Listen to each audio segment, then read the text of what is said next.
और आइए अब रुक करते हैं प्रगति मार्ग का, जहां ऐसी खबरें हैं जो कि देश की तरक्की, प्रगति और लोगों की काबिलियत दिखाती है।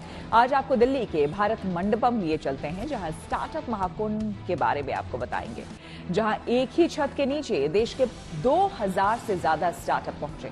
खास बात तो ये है कि इस महाकुंभ में 1000 से ज्यादा निवेशक और 20 देशों के प्रतिनिधि भी शामिल हो रहे हैं। इसमें नए भारत की झलक के साथ साथ युवाओं का कमाल का इनोवेशन भी दिख रहा है।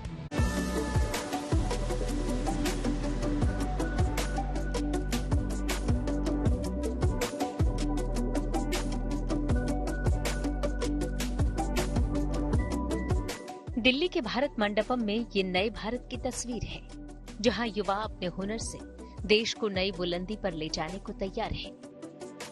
दिल्ली के भारत मंडपम में शुरू हुए स्टार्टअप महाकुंभ में एक ही छत के नीचे करीब 2000 से ज्यादा स्टार्टअप कंपनियां हिस्सा ले रही हैं, जिसे देखने समझने दुनिया भर से अलग अलग देशों के प्रतिनिधि और कारोबारी आए हैं। इस वक्त दिल्ली के इस भारत मंडपम में स्टार्टअप महाकुंभ की शुरुआत हो चुकी है और यहाँ पर देश भर के स्टार्टअप शुरू करने वाले जो उद्यमी हैं वो यहाँ पहुंचे हैं। जो नौजवान हैं वो अपने नए नए स्टार्टअप के साथ पहुंचे हैं। यहाँ किचन से लेकर कला जगत तक और बैंक से लेकर खेल जगत तक सभी क्षेत्रों से जुड़ी कंपनियां मिल जाएंगी, जिसमें युवाओं ने देश की जरूरतों से लेकर संस्कृति और विज्ञान को शानदार ऊंचाई दी है। ये देखिए फन स्टॉप गेम, ये गेमिंग स्टार्टअप कंपनी है जिसे प्रशांत ने 2020 में शुरू किया था। इस कंपनी ने हाल ही में राम मंदिर पर एक स्पिरिचुअल गेम बनाया है। इसे लॉन्च किए अभी महज 3 महीने ही हुए हैं, लेकिन ये इतना दिलचस्प है कि इसे अब तक 80 लाख से ज्यादा लोग डाउनलोड कर चुके हैं। हमने एक्चुअली ये आइडिया हमें दिसंबर में आया था, जब हमने एक चीज रियलाइज करी थी कि एक ट्रेंड है इंडिया में, स्पेशली प्रतिष्ठा के ठीक पहले और हमने उस टाइम पे एक ट्रेंड देखा था इंडियन मार्केट में, जहाँ पे लोग बहुत ज्यादा स्पिरिचुअल गेम्स की तरफ एक इंक्लिनेशन दिखी थी। तब हमारे पास एक आइडिया आया था, क्यों ना हम स्पेशली अब जब हमने हमारे प्रधानमंत्री मोदी जी को देखा था कि जैसे वो हर ट्रेडिशन एंड कल्चर में जैसे राम मंदिर के अराउंड सारे एक्टिविटीज कर रहे थे, हमने रियलाइज किया कि क्या हम कोई ऐसा गेम बना सके जहाँ पे एक यूजर अपना खुद का राम मंदिर बना सके। इस स्टार्टअप मेले में ऐसे बहुत से नौजवान हैं जिन्होंने अपने हुनर को एक मुकाम तक लाया है। ये देखिए, IIT कानपुर के 2 लड़कों ने इलेक्ट्रिक व्हीकल के लिए वायरलेस EV चार्जर तैयार किया है। दावा है कि ये देश में पहली कंपनी है जिसने वायरलेस EV चार्जर बनाया है।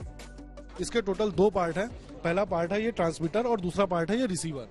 ये रिसीवर पार्ट जो है वो आपके व्हीकल में फिट हो जाता है और ट्रांसमीटर पार्ट जो है वो ग्राउंड में फिट हो जाता है। जस्ट आपको अपने पार्किंग एरिया में इसको इंस्टॉल करना है और ये जो है ये आपके व्हीकल में रहेगा। सीधा आप अपनी गाड़ी को जैसे ही पार्क करेंगे तुरंत ये चार्ज करना स्टार्ट कर देगा। ये जो आप मॉडल देख रहे हैं ये है 3 व्हीलर्स के लिए। 3 व्हीलर में आराम से ये चीज कैरी की जा सकती है और चार्ज कर सकते हैं। 2 व्हीलर्स के लिए हमारा डिजाइन जो काफी कॉम्पैक्ट है और इसका जो वेट है वो भी काफी कम है। ये है महाराष्ट्र के प्रतीक रघुवंशी और अखिलेश रायभोग।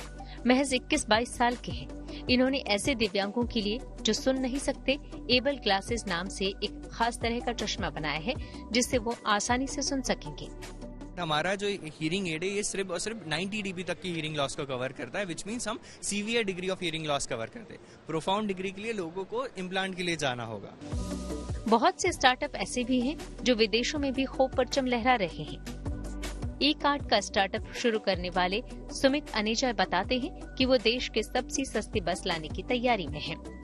इतना ही नहीं, उनके कई रॉयल डिजाइन के ई-कार्ट मालदीव, मलेशिया और अमेरिका जैसे देशों में भेजे जा रहे हैं। कहा जा रहा है कि ये स्टार्टअप मेला अब तक हुए किसी भी स्टार्टअप मेले से करीब 100 गुना बड़ा है। जाहिर है ये उन नौजवानों के लिए बड़ा मौका है जिन्होंने कुछ नया करने की ठानी है। जाहिर तौर पर इस महाकुंभ से तमाम ऐसे नए स्टार्टअप्स निकलेंगे जो आगे जाकर देश की दशा और दिशा बदलने का मादा रखते हैं। कैमरामैन शैलेंद्र के साथ Manish Chaurasia, good news today, Delhi.